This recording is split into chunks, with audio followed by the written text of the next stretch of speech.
questions qui sont obligatoires. Okay. D'accord, 5 minutes quand même. Quelle démocratie nous voulons? M. Keïta a brillamment répondu en disant que nous voulons une démocratie qui soit reposée sur la séparation des pouvoirs. Si 30 ans après ce qu'ils appellent démocratie, on est là encore à se poser la question sur la séparation des pouvoirs, vous avez trop tôt fait l'éloge de certains quand même. Et c'est dommage pour les victimes de la répression de mars 91. Il y a quand même, j'étais très flatté de vous voir dire que vous étiez fidèle à l'histoire. C'est une très bonne chose, sauf que l'histoire n'est la propriété d'aucune génération. Elle ne mérite ni d'être occultée, ni d'être travestie. Vous avez dit que moi j'ai soutenu l'accord d'Alger pendant que vous étiez en train de tirer la sonnette d'alarme. Nous, on a mis en place le collectif Mali Tekla contre l'accord d'Alger. Depuis les négociations jusqu'à la signature, jusqu'à la chute d'Ibeka, j'ai participé aux marches, aux meetings contre l'accord d'Alger et je reste fidèle à ça. Vous êtes vraiment fidèle à l'histoire, M. Keïta. Et vous rendriez un très grand service à la vérité si vous pouviez tenter d'être infidèle à l'histoire parce que cela correspondrait mieux à la vérité. Vous avez parlé de charte de Kouroukanfouga, les participants n'étaient pas instruits, c'était des analphabètes, mais sauf que les conclusions et les recommandations de la charte de Kouroukanfouga n'étaient pas en français, mais dans nos langues, mais ce que vous avez mis en place est en français pendant que le peuple est 80% analphabète. C'est quand même, vous êtes vraiment fidèle à l'histoire.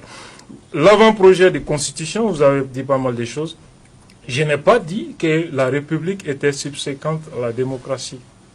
J'ai dit la démocratie est consubstantielle à la République. Vous avez juste inverti les faits. Vous êtes vraiment fidèle à l'histoire, M. Keïta. Tentez d'être infidèle une bonne fois pour qu'on puisse avoir la vérité quand même, parce que cette fidélité pose beaucoup de questions. L'avant-projet de constitution est une avancée. Ce qu'ils nous ont parachuté, soi-disant constitution de mars 91, ça a été rédigé en 15 jours.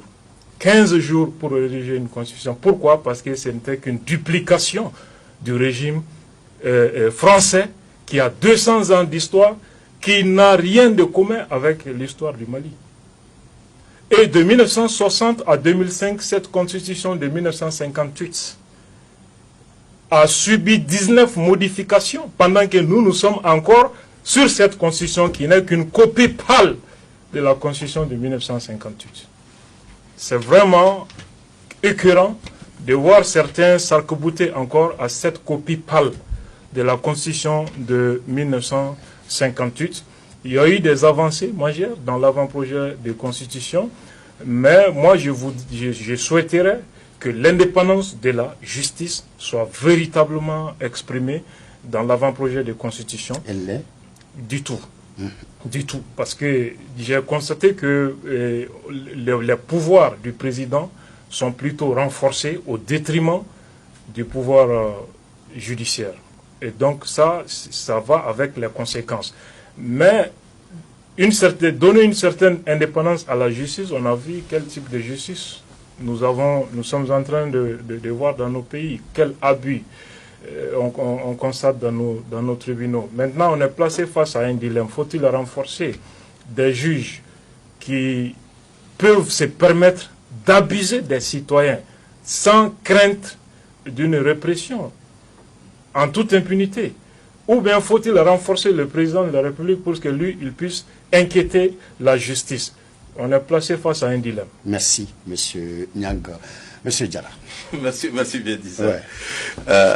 Le chrono en marche. Non, je sais que le chrono est en marche, voilà. Même si cela n'a pas été facile souvent quand même d'avoir la parole. Mais je pense que